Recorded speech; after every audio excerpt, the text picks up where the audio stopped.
Hi everyone, I am Rachel Beckmann and I chose case 2-2 Plasma LCD LED Ultra HD TVs. Much Ado About Nothing, and this is for consumer behavior with Dr. He. So I will get started on this case study with an overview. So here's my description of this case after reading it and kind of analyzing it a little bit. So in chapter 7, case 2-2, the study was talking about how TVs have changed over time and now have three main types: plasma, liquid crystal displays, LCD with cathode fluorescent lights, CCFL, and liquid crystal displays backlit with light emitting diodes, or LED. So this case describes the different features that go along with each type of TV, as well as the other factors that go into buying a TV, such as cost, size, and resolution. This study notes that store display isn't an accurate display of everything that each TV has to offer because of the way that marketing influences the consumer's behavior in buying the product.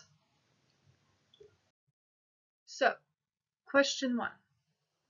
In what ways are TV manufacturers practicing the total value concept? What features are consumers coming to expect in a modern TV? So in order to give the total value concept in marketing to a consumer, you want to think about everything that the TV has to offer, right? So the TV manufacturers take many things into consideration while selling the TV to their target audience, and they focus on the following: the three types of HD TVs with light, which are plasma, which is the older kind of type, CCFL, or LED.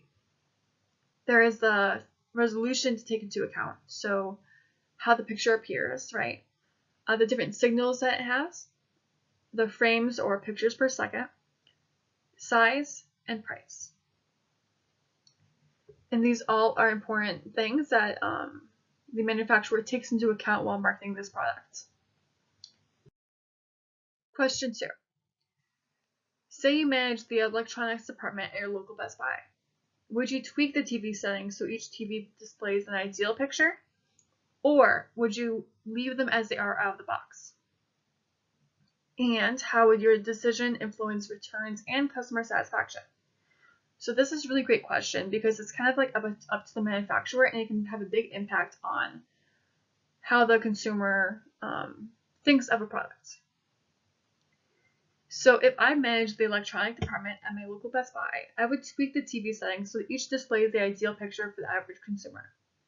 While I know that this might be misleading for certain individuals, if I target this to a target audience, so like our most valuable consumer, like the highest percentage of consumer that kind of comes into the store,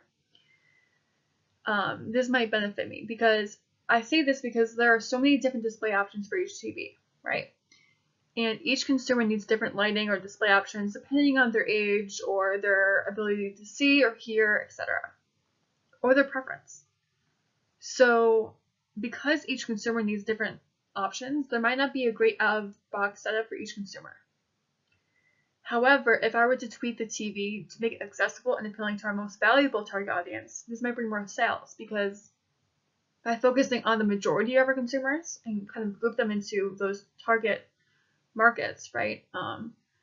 And this might allow us to kind of market this better to the consumer, our ideal consumer, and what we want the brand to focus on. So my decision would allow for less returns with a higher level of customer satisfaction, because the odds are in favor that the most valuable consumers will buy those same TVs because of the high rate of consumers like them that walk through the store. Question 3. So Apple has made a case for the Retina display on the latest iPhone and iPad, saying the pixels are so small the human eye cannot detect them. This gets away from the official statistics like 2048 by 1536 screen resolution. In what ways is this positive or negative for consumers? So if I were a consumer, I would not know what they are talking about when they say 2048 by 1536. What does that mean? Right? So I think it's a positive description for consumers, because most consumers, like me, are not into the technical terminology.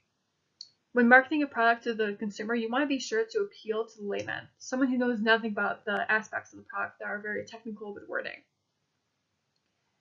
So because I don't understand those words like 2048 by 1536 or what that means in terms of resolution and quality, I would like it better to hear the human eye cannot detect them, because it's just an easier way of saying it that's more appealing to the average consumer.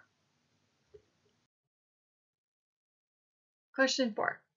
So say you are the product manager for a line of plasma televisions. So what features would you emphasize most consumers? Why? So the thing about this one is plasma televisions were taken off market because of the fact, well, they're still in the market, but they're less popular because of the fact that they're not energy efficient and they run very hot. So I focus on the more positive aspects of this, such as it lights up itself, it does not require backlighting, it provides great blacks and contrast colors, and a great picture quality. So I would avoid the fact that it gets really hot and uses so much power, more than other options, because that's not something that you want to highlight. That's not a positive highlight of the product. So we'll want to stay away from that when kind of advertising this with the consumers. Question 5. Given what you know about HD TVs, in what ways does marketing influence consumers' perceptions of products such as TVs? So throughout this case study, I have learned that marketing influences customers' perceptions of products such as TVs in many ways. Here are a few things I've noticed. 1.